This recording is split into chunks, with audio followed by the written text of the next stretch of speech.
Hello friends, स्वागत है आप सभी का हमारे चैनल स्टडी टैब पर। फ्रेंड्स, इस वीडियो में यहाँ पर डिस्कस करने वाले हैं जीएस के 3 से 4 इम्पॉर्टेंट टॉपिक्स को। दोस्तों देखिए, हिस्ट्री, ज्योग्राफी, पॉलिटी सबको मिक्स करके एक यहाँ पर वीडियो बनाया गया। चलिए वीडियो को स्टार्ट करते हैं, ज़्यादा टाइम वेस्ट नहीं करेंगे। देखिए फ्रेंड्स, सबसे पहले यहाँ पर जो टॉपिक लिया गया ये है यहाँ पर वाइसरॉय या गवर्नर जनरल और इनकी जो भी उपलब्धि है, यानी डायरेक्टली इनका जो एक मुख्य काम जो डायरेक्टली पूछ लेते हैं कि इसने क्या किया है, उसको यहाँ पर डिस्कस करेंगे। और साथ ही इसमें दोस्तों जो भी यहाँ पर इम्पोर्टेंट गवर्नर जनरल का नाम होगा उसके बारे में मैं थोड़ी सी आपको डिटेल बता दूंगा। चलिए करते हैं स्टार्ट। सबसे पहला नाम है दोस्तों, देखो लॉर्ड मेयो का।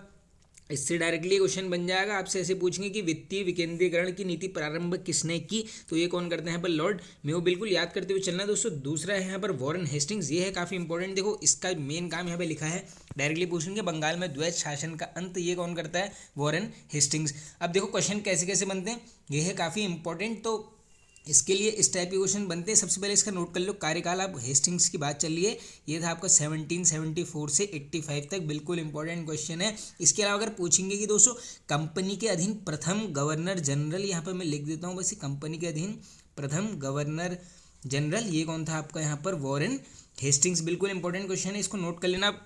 इसके अलावा जो है काफ़ी इससे क्वेश्चन रिपीटेड रहते हैं, यहाँ पर मार्क कर देता हूँ मैं इंपॉर्टेंट का।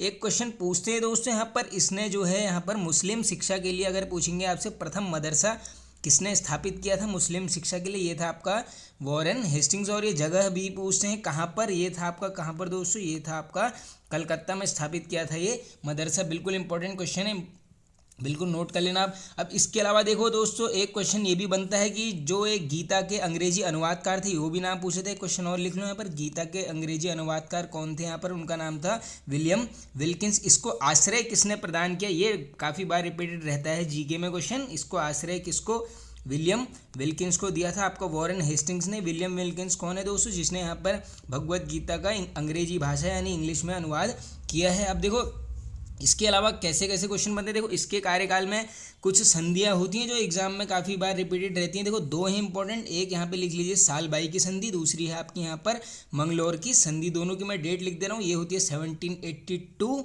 और ये होती है आपकी यहाँ पर 1784। तो इतने फैक्ट दोस्तों एकदम यहाँ पर सफिशिएंट है। और एक क्वेश्चन अगर आपसे पूछ लेंगे कि जो आप सभी को पता ही होगा, हेस्टिंग्स क्या करता है, अपना इस्तीफा दे देता है। तो अगर तात्कालिक कारण पूछ लेंगे तो दोस्तों जो पिट्स इंडिया एक्ट जो 1784, इसके विरोध में यहाँ पर इसने इस्तीफा दे दिया था। अब चलते हैं आगे, नेक्स्ट अगला है दोस्तों लॉर्ड कॉर्नवालिस। एक इंपॉर्टेंट है क्वेश्चन, डायरेक्टली पूछ लेंगे। परमानेंट सेटलमेंट किसने करवाया था, यानी स्थायी बंदोबस्त, ये कौन करवाता है यहाँ पर, लॉर्ड कॉर्नवालिस। अब देखो कॉर्नवालिस से कैसे क्वेश्चन बनते हैं, एक जो काफ़ी आप सभी ने आए हो पता भी होगा आप सभी को, ये क्वेश्चन बनता है कि भ्रमण करने वाली अदालत अगर पूछेंगे आपसे किसने स्टार्ट करी थी, भ्रमण करने वाली, ये कौन करता है आपका, लॉर्ड कॉर्नवालिस। बिल्कुल इस बात को नोट कर लीजिए, बिल्कुल बन सकता है क्वेश्चन।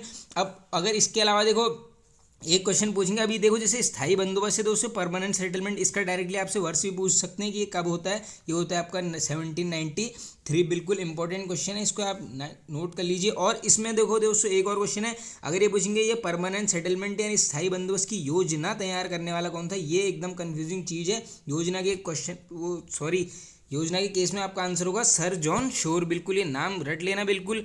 स्थायी बंदोबस्त की योजना बनाई थी किसने, जॉन शोर ने। लागू किसने किया था यहाँ पर, लॉर्ड कॉर्नवालिस ने। कब, 1793। और एक और इसके काफ़ी इंपॉर्टेंट क्वेश्चन बनता है, ये बनता है दोस्तों नागरिक सेवा का अगर जनक पूछेंगे यहाँ पर, नागरिक सेवा का जनक कहाँ पर, भारत में नागरिक सेवा का जनक ये किसको बोलते हैं यहाँ पर, लॉर्ड कॉर्नवालिस को। इतने यहाँ पर सफिशिएंट हैं। आगे चलते हैं, नेक्स्ट है दोस्तों लॉर्ड वेलेजली।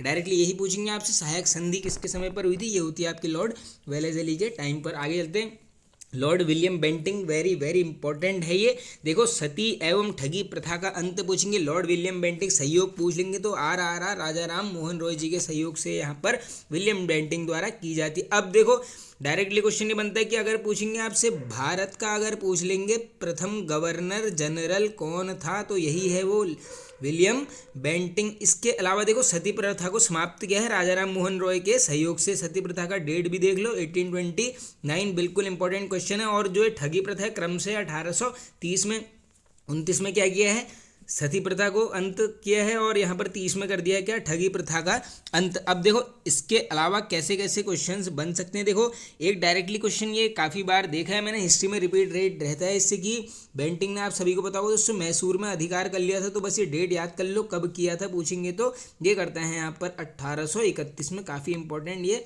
फैक्ट है। और एक और इसने चीज़ें करी हैं दोस्तों, अगर ये पूछ लेंगे शिशु बालिका हत्या पर प्रतिबंध लगाने वाला कौन था, शिशु बालिका हत्या पर प्रतिबंध, तो यही था दोस्तों ये विलियम बेंटिंग। अब चलते हैं आगे नेक्स्ट की तरफ। नेक्स्ट है दोस्तों लॉर्ड डलहौजी, इसने देख सभी को पता ही होगा डॉक्ट्रिन ऑफ लैप्स, राज्य हड़प नीति। आगे चलते हैं लॉर्ड लिटन, ये था दोस्तों दमनकारी शासन से संबंधित। लॉर्ड रिपन, ये भी इंपॉर्टेंट है दोस्तों, स्थानीय स्वशासन का प्रारंभ किसके काल में होता है, लॉर्ड रिपन। आगे चलते हैं नेक्स्ट अग्रगामी नीति, ये पूछ लेते हैं दोस्तों, काफ़ी बार इसको रट लेना बिल्कुल, लॉर्ड ऑकलैंड के टाइम पर ये होती है। आगे चलते हैं नेक्स्ट है दोस्तों सर जॉन शोर, अभी मैंने आपको ऊपर भी बताया था, इसने ये योजना बनाई हुई थी जो लागू करी थी किसने, यहाँ पर लॉर्ड कॉर्नवालिस के द्वारा। अब देखिए इसका जो मेन काम है हस्तक्षेप की नीति किसने अपनाई कहेंगे तो आंसर होगा आपका यहाँ पर सर जॉन शोर। नेक्स्ट है दोस्तों सर जॉन लॉरेंस, इसने क्या करा था यहाँ पर महान अकमण्यता की नीति को अपनाया था किसने, सर जॉन लॉरेंस। आगे चलते हैं नेक्स्ट है दोस्तों लॉर्ड हेस्टिंग्स, पिंडारियों का दमन के केस में आंसर ये होगा। अगला है दोस्तों लॉर्ड कर्जन, सभी को पता होगा 1905 बंगाल का विभाजन। आगे चलते हैं नेक्स्ट लॉर्ड इरविन, ये संबंधित है दोस्तों, देखो गोलमेज सम्मेलन से 3 होते हैं, आई होप सभी को पता ही होगा, राउंड टेबल कॉन्फ्रेंस 30, 31, 32, तीनों एकदम क्रम से, कंफ्यूज मत होना इसमें। आगे चलते हैं नेक्स्ट है दोस्तों यहाँ पर लॉर्ड चेम्सफोर्ड, तो सभी को पता ही होगा माउंटेग्यू चेम्सफोर्ड, यानी 1919 रिलेट कर लेना, यानी जलियांवाला बाग त्रासदी इसी के शासनकाल में होती है। अगला है दोस्तों लॉर्ड माउंटबेटन, आई होप ये तो सभी को पता ही होगा, भारत का विभाजन, लॉर्ड माउंटबेटन योजना। आगे चलते हैं नेक्स्ट। अब देखो दोस्तों यहाँ पर मैंने कुछ ले रखे हैं इंपॉर्टेंट आंदोलन या घटनाएं, कुछ भी बोलो उनकी इंपॉर्टेंट डेट, ये डायरेक्टली आपको डेट पूछ लेंगे। अब देखिए आइए चलते हैं ईस्ट इंडिया कंपनी के शासन का अंत और विक्टोरिया भारत की साम्राज्य घोषित कब हुई, ये होती है आपकी 1858। अगला है दोस्तों इंडियन काउंसिल एक्ट कब लागू किया, 1861। बिल्कुल क्रम से चलेंगे, इसको याद कर लेना, एक नंबर में पूछ लेंगे आपसे। आगे चलते हैं नेक्स्ट है प्रार्थना समाज की स्थापना 1867, जरूर कमेंट में बता देना किसने करी है, इससे पहले वाला जो स्टैटिक जी का वीडियो है उसमें कवर किया हुआ है ऑलरेडी। आगे चलते हैं नेक्स्ट है दोस्तों कूका विद्रोह, ये इंपॉर्टेंट है, थोड़ा सा बन जाता है 1872। और दोस्तों ये देखो ये जब आप सभी को पता ही होगा जो नामधारी सिख उनके ही द्वारा ये विद्रोह किया गया था, ये लुधियाना के आसपास वाले क्षेत्र से प्रारंभ हुआ था। आगे चलते हैं नेक्स्ट है दोस्तों थियोसॉफिकल सोसाइटी की स्थापना, ये होती है आपकी 1875। आगे चलते हैं आर्य समाज की स्थापना, ये भी होती है 1875, दोनों याद कर लो, ये आर्य समाज की स्थापना और थियोसॉफिकल सोसाइटी की स्थापना साथ साथ ही हुई है। नेक्स्ट है दोस्तों लॉर्ड लिटन द्वारा दिल्ली दरबार का आयोजन, ये होता है आपका 1877 में। नेक्स्ट है फ्रेंड्स प्रथम फैक्ट्री अधिनियम बनता है, ये वाला इंपॉर्टेंट है बिल्कुल, 1881 में आता है। इसके अलावा थियोसॉफिकल सोसाइटी केंद्र दोस्तों ये अडयार वाला है, ये स्थापित कब होता है आपका 1882। नेक्स्ट है इल्बर्ट बिल, ये तो आई होप सभी को पता ही होगा 1883। नेक्स्ट है फ्रेंड्स भारतीय राष्ट्रीय कांग्रेस की स्थापना, तो ये होती है यहाँ पर 1885 में। कौन करता है इसको, A.O. ह्यूम। और डायरेक्टली दोस्तों एक इनका उपनाम है, काफ़ी बार रिपीटेड रहता है, इनका नाम है यहाँ पर हर्मिट ऑफ शिमला, पूछ लेंगे आपको किसे बोला जाता है, ये बोला जाता है आपका A.O. ह्यूम को। आगे चलते हैं नेक्स्ट भारतीय विश्वविद्यालय अधिनियम पारित, ये काफ़ी रिपीटेड है दोस्तों 1904। अगला है बंगाल का विभाजन 1905, कौन करता है, लॉर्ड कर्जन। आगे चलते हैं मुस्लिम लीग की स्थापना 1906, सलीमुल्लाह खान और आगा खां। आगे चलते हैं नेक्स्ट सूरत अधिवेशन और कांग्रेस में फूट, ये दोनों ही होते हैं आपके कब, 1907 में। आगे चलते हैं मार्ले मिंटो सुधार, ये तो आई होप सभी को पता ही होगा 1909। और इसमें लास्ट है दोस्तों ब्रिटिश सम्राट का दिल्ली दरबार, ये लगता है कब आपका 1911 में। अब देखो दोस्तों यहाँ पर ज्योग्राफी का पार्ट ले रखा है। देखो दोस्तों सबसे पहले इसको स्टार्ट करने से पहले मैं आपको एक चीज़ बता दूं, देखिए फ्रेंड्स जीएस का जो पोर्शन है उसमें आपको कवर क्या करना है, किस टाइप से चीज़ें पूछी जाती हैं। देखो आपने हमेशा देखा होगा नेशनल पार्क से लगभग एक क्वेश्चन बनता है, इसके अलावा जो अभी हमने गवर्नर जनरल वगैरह कर लिया है इससे भी बनते हैं दोस्तों। देखो जीएस सब कुछ कवर करना हर किसी के बस की बात नहीं है, बस ऐसी जगह जाइए आप जो काफ़ी रिपीटेड रहते हैं क्वेश्चन, उसी टॉपिक को आप बिल्कुल कवर कीजिए, ताकि आप जो है यहाँ पर लगभग मान के चलिए आपकी 40 में से आप लगभग 30 भी अगर आप ऐसे कवर कर लेंगे तो आराम से आप सिलेक्शन के करीब होंगे। अब चलते हैं स्टार्ट करते हैं। देखो दोस्तों यहाँ पर लिए गए हैं कुछ वन्य जीव अभ्यारण्य और यहाँ पर नेशनल पार्क को डिस्कस करेंगे। उससे पहले देखो थोड़ा सा मैं आपको कुछ चीज़ें बता देता हूँ। देखो 2 से 3 क्वेश्चन जो एकदम आपसे करंट में पूछे जा सकते हैं, सॉरी, उनको यहाँ पे डिस्कस कर लेंगे। देखो सबसे पहले देखो अगर पूछेंगे आपसे टाइगर रिजर्व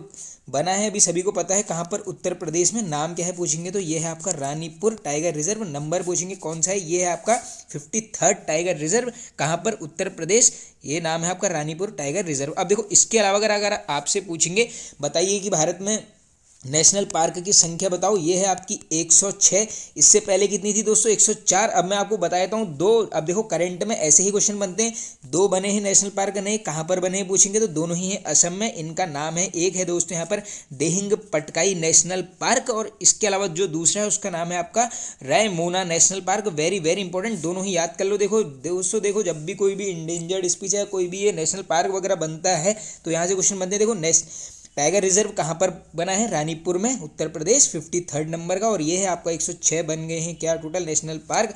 ये नाम है आपका देहिंग पटकाई और रायमोना, ये दोनों ही आपको मिल जाएंगे कहाँ पर दोस्तों, ये हैं आपके असम में। अब चलते हैं आगे। देखो अब यहाँ पर कुछ अभ्यारण्य और वो हैं नेशनल पार्क, इनको कवर कर लेते हैं। ये कैमूर वन्यजीव अभ्यारण्य मिल जाएगा बिहार में। इसके अलावा पेंच राष्ट्रीय उद्यान, ये है आपका महाराष्ट्र, और तंसा अभ्यारण्य, ये तंसा वाला रिपीटेड रहता है, इसको याद कर लो बिल्कुल, ये भी आपका महाराष्ट्र में है। इसके अलावा बोरीवली राष्ट्रीय उद्यान, ये तो आप नाम से ही पकड़ लेंगे, ये है आपका महाराष्ट्र में। आगे चलते हैं नेक्स्ट, गिर राष्ट्रीय उद्यान, तो दोस्तों ये तो सभी को पता ही होगा, आप लायन के लिए प्रसिद्ध है, गुजरात में है। इसके अलावा नल सरोवर अभ्यारण्य, वेरी वेरी इंपॉर्टेंट, ये भी मिल जाएगा आपको गुजरात में। इसके अलावा देखो कॉर्बेट राष्ट्रीय उद्यान, ये तो एकदम ईजी हो जाएगा हमारे लिए, ये है आपका हमारे राज्य उत्तराखंड में। इसके अलावा दूधवा राष्ट्रीय उद्यान बनता है ये वाला, ये है आपका उत्तर प्रदेश, और चंद्रप्रभा अभ्यारण्य, ये भी आपका है कहाँ पर दोस्तों, उत्तर प्रदेश में। ये दोनों ही इंपॉर्टेंट है, यूपी से इसको याद कर लीजिए बिल्कुल। आगे चलते हैं नेक्स्ट है दोस्तों बांदीपुर राष्ट्रीय उद्यान, ये मिल जाएगा आपको कर्नाटक में। देखो 4 क्रम से हैं, भद्रा अभ्यारण्य, सोमेश्वर अभ्यारण्य और तुंगभद्रा, इन दोनों को रिलेट कर लेना, भद्रा और तुंगभद्रा,